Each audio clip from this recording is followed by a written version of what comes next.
वातावरण आहे. तर थोडंसं की गणपतीचं झालेलं आहे, सगळ्यांचा देवाचा अधिपती आहे, गणपती आहे. आणि आता आपल्याला शंखवादन का करायचंय? आता शंख तर सगळ्यांना वाजवता येतं, मग शंखवादनाची आवश्यकता काय? थोडस 1 मिनिटात सांगणार आशाताई थोडं शंखाची माहिती, ते का वाजवावं? शंख, आता शंख प्रत्येकाच्या घरात असतं, पण त्याची माहितीच कोणाला माहितीच नाहीये. त्याचे फायदे काय? शंख वाजवण्याने डिप्रेशन मधला माणूस पण व्यवस्थित होतो. बीपी, शुगर, थायरॉइड हे पण कमी प्रमाणात येतं. आणि तुमचं श्वासनलिका किंवा अंतःकरण सगळं शुद्धीकरण पण, पूर्ण शुद्धीकरण पण करतो तो. आणि निगेटिव्हिटी घरातली जाते, पॉझिटिव्हिटी येते. म्हणजे या शंखाचे अनेक फायदे आहेत. फक्त लोकांपर्यंत अजून काही गोष्टी पोहोचलेल्या नाही आहेत. पण सगळ्यांनी जर वाजवलं, आणि यंग जनरेशनचं एक सांगते, जर तुम्ही शंख वाजवलात तर तुम्ही 8 दिवसात तुमच्या लक्षात येईल की आपल्या चेहऱ्यावर ग्लो कसा आलाय. म्हणजे त्याची अक्षरशः तुम्हाला सांगते, सगळ्या स्नायूपासून क्लीन होतं, ते शरीर जे आहे ना क्लीन होतं. त्यामुळं याचे फायदे खूप आहे. सगळ्यांनी शंख हातात घ्या, वाजवा, सुरुवात करा. तुम्ही घरी करा तुम्ही आणि वाजवा. हे म्हणजे एक डॉक्टरचं काम करतं. तसं बघितलं तर शंख म्हणजे खूपच पावित्र्य आहे याच्यात. आणि याचे फायदे माहिती नाही लोकांना. काही लोकांना जर माहिती असेल तर ते बाहेरपर्यंत आले नाही अजून, कुणापर्यंत पोहोचलेले नाहीयेत. म्हणून म्हणते शंख सगळ्यांनी वाजवा आणि बघा तुम्हाला किती फरक पडतोय तो. मेन तुमचं हृदय चांगलं राहतं, किती तुमचे ब्लॉकेज पण निघतात शंखाने. म्हणजे इतकं त्याच्यात आहे पॉझिटिव्हिटी की तो इतकं काम करतो. तुम्ही एकदा वाजवायला चालू करा. म्हणजे तुम्हाला असं वाटत असेल मी शरीराने खूप चांगली नाही, मलाही खूप काही त्रास होते, पण या शंखामुळे माझे बरेचसे त्रास कमी झालेले आहेत. म्हणजे माझी शुगर आटोक्यात आलेली आहे. बरेचसे म्हणजे आपण ऍक्टिव्ह राहतो. आपल्याला नाही का खूप सकाळी उठलं की आपल्याला फ्रेश वाटतं. आणि तुम्ही खरं सांगतो तुम्हाला, सगळ्यांनी शंख वाजवा आणि त्याचा फायदा वाजवतो. पण शंख ठीक आहे, पण शंखाची उत्पत्ती आहे ते जेव्हा समुद्र मंथन आपलं झालं तेव्हापासून शंख आहे ते आलं. विष्णूच्या हातात असतं शंख, लक्ष्मीच्या आवडतात. विष्णूच्या हातात म्हणजे लक्ष्मीच्या पण हातात शंख असतो. तर ह्या शंखाची आपल्याकडे पवित्रता आहे. हिंदू धर्मामध्ये आहे शंख वाजवतो, हे फायदे माहिती आहे. हे जे फायदे आहे आता परदेशात सगळे फॉलो करतात आणि आपल्या संस्कृतीला माहित नाही. म्हणजे देवाला आव्हान करण्यासाठी पॉझिटिव्हिटी, तर देव आता गणपती बाप्पा बसले, पॉझिटिव्हिटी येते. आता ह्या गणेश तत्व आपल्या घरात आलेलं आहे, हे आलेलं आहे. तर या गणेश तत्व आपल्यामध्ये येण्यासाठी आणि ही पॉझिटिव्हिटी असण्यासाठी आपण आता सगळ्यांना आपण आव्हान करू द्या, शंखनादाने सुरुवात करूया.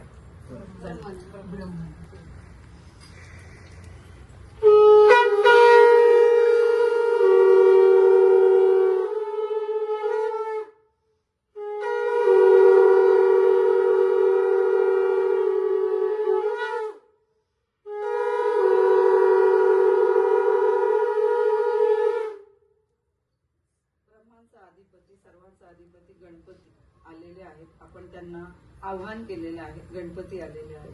गणपती पहिला आपला आदिदेवता आहे. आता आपण सगळ्या समुद्र मंथनात आहे. 7 समुद्र आहेत. आपण पहिली गोष्ट आपली जी संस्कृती आज उभी आहे, भारतीय संस्कृती, मला असं वाटतं लग्न ही आपली आहे समाज, ती त्याच्यावर उभी आहे. पण ही कुठेतरी आता त्याचं बघा परदेशात आलेलं आहे. लिव्हिंग मध्ये मुलांना राहायला आवडतंय. सगळं लोकांचे विचार बदलत चालले. म्हणजे आपल्या संस्कृतीचा जो मूळ आहे तो कुठेतरी निष्ठच चाललेला आहे. मग या 7 समुद्राकडे आपली संस्कृती गेली, पण आपण मात्र तिथेच राहिलो आणि आपण त्यांचं अनुकरण करतो आहे. आणि हे मुलांना कळलं पाहिजे. 7 समुद्रात जी पूर्ण देवता आहे त्या देवतांना पण आपण आव्हान करूया आणि आपण आपली संस्कृती वाचवण्याचा हा प्रयत्न आहे. तर त्या संस्कृती वाचवण्यासाठी या सगळ्या देवतांना आव्हान करू द्या की आपल्या भारतीय संस्कृती टिकण्यासाठी ही आपण हे सुरुवात करूया कुठेतरी. आणि आज तुम्ही बोलवलं, खरंच सांगते की हे बीज आहे. पहिलं बीज एवढं छान घरात आम्हाला मिळतंय, खूप चांगलं आहे. आणि त्याच्यासाठी आपण 7 समुद्रात जे आहे, 7 आहे, एकमेकांची साथ आहे, नवरा बायकोची साथ आहे, बहीण भावाची साथ आहे, आपण बाहेर जातो त्यांची साथ आहे. एक साथ असल्याशिवाय काही होत नाही. मग ही सगळ्या देवतांची साथ आपल्याला आहे आणि आपण एकमेकांची साथ आहे. म्हणून 7 खंडाद्वारे आपण सगळ्या देवतांना आवाहन करूया.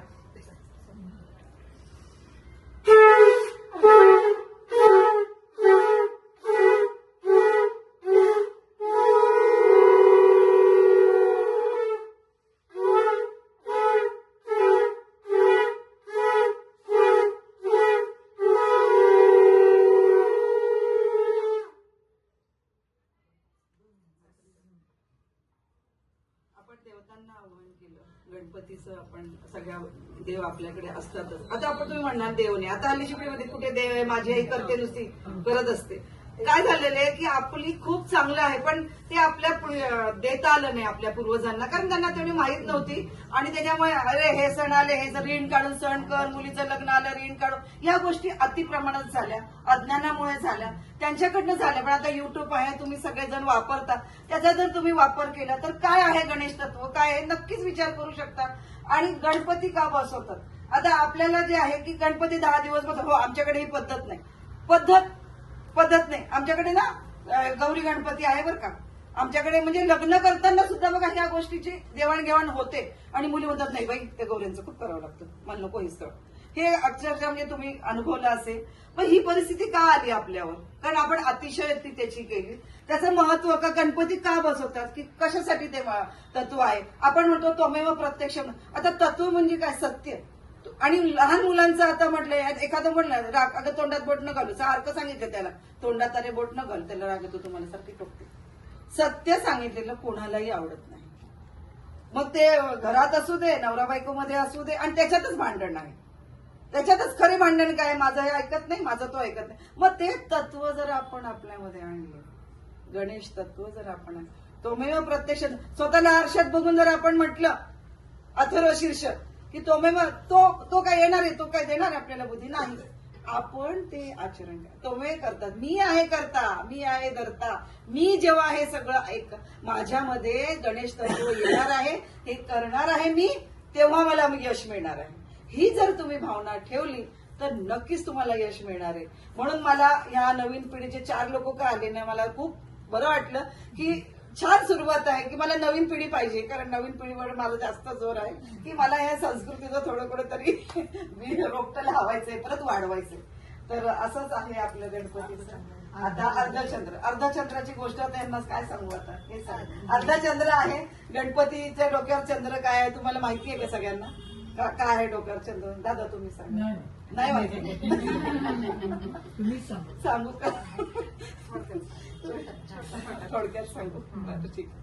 तर एकदा कुबेरांना गर्व झाला, जसं आपल्या घराचं आपण दाखवतो एकमेकांना की माझं घर किती छान आहे, कुणाला दाखवतो वास्तुशास्त्र, तसंच कुबेरांना वाटलं की आपण एकदा घर दाखव. आणि शंकराकडे तर काहीच नाही, शंकराला बोलवतात की या आमच्याकडे.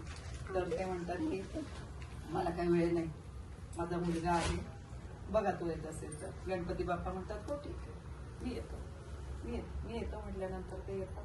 आणि गणपती बाप्पा येतात, आल्यानंतर आपण जसं स्वागत करतो, तुम्ही पाणी देतात, चहा देतात, तसं ते ज्यूस वगैरे देतात. म्हणतात ते मला खूप भूक लागली, तर म्हणतात फलाहार वगैरे करतात, फलाहार घेतात. घेतल्यानंतर म्हणतात चला आता आपण महल बघूया. म्हणतात नको, मला माझं पोट काय, मला सगळं खायचंय, मला भूक लागलेली. मग आणा म्हणतो, जेवण देऊ का, चालेल. मग सगळं ते जेवण त्यांच्यासोबत 56 भोग असतात, ते गणपती पुढे सगळे मांडतात. गणपती आपले खातात, मोदक स्वीट सगळं खातात. आचारी सगळे थकतात, सगळं संपतं. शेवटी कुबेर ओळखतात की ह्यांनी आपली परीक्षा घेतलेली आहे आणि पाय धरतात गणपती बाप्पाचे आणि म्हणतात की माझं चुकलं, मला माफ करा, मला संपत्तीचा माझा गर्व झाला होता, तसं माफ करा. मग गणपती बाप्पा म्हणतात ठीक आहे, मग ते महल वगैरे बघतात आणि जातात. आता एवढं खाल्लेलं असतं, मंदिर आपला मामा छोटासा असं जातात, हलत डुलत चाललेले असतात. गणपती बाप्पांना झोप लागते. झोप लागल्यानंतर त्याचा पाय सटकला, उंदीर मामाचा पाय सटकल्यानंतर गणपती बाप्पा खाली पडतात. खाली पडल्यानंतर ते बघतात, आपण बघा कोणी असं पडलं की हसू येतं आपल्याला, हे नॉर्मल आहे. बघतात तिकडे हसतंय का कोण, नाही मग त्यांना बरं वाटतं, मला कोणी हसलं नाही, मला खूप बरं वाटलं. बघतात तिकडे बघतात, वर चंद्र हसताना बघतात, त्यांना राग येतो, मला हसलं चंद्र. मग ते शाप देतात त्याला, तू आजपासून तुझं तेज आहे ते जाईल. चंद्राला पण पश्चाताप होतो, म्हणतात माझी चूक जाईल, मला माफ कर. मग ते विश्वास देतात त्यांना आणि सांगतात तेव्हा आपण आता चंद्राची कला असते ती वाढतो आणि चंद्र देतो ते येतो. आणि त्यांना वरदान देतात की ठीक आहे, आता तू हे गेलं तर तू आता माझ्या मुकुटावर वास कर, म्हणून त्याचा स्थान ते तिकडे देतात. आता या गोष्टीतून आपण काय शिकायचं की आपण एकमेकांना नावं ठेवणं, बायकांची गॉसिपिंग. म्हणजे मी तर बायकांवर जास्त आहे, कारण की पहिलेच इथून सुरुवात होते. घरात पण आज विभक्त कुटुंब आलेले ते त्याला बायका जबाबदारी आहे, कारण जबाबदारी आहे, संस्कृती ते सगळं. तरी पण गॉसिपिंग, एकमेकींना नावं ठेवणं, हसणं, हे जर आपण केलं नाही तर नक्कीच फरक पडेल. काय थोडा वेळ, किती हल्ली तर इतका पैसा आहे, एकमेकांशी, घरातल्याही लोकांशी खूप संपर्क कमी येतो. सासूचा सुनेशी खूप संपर्क कमी, याच्यात मग जर नावं नाही ठेवलं, आज पैसा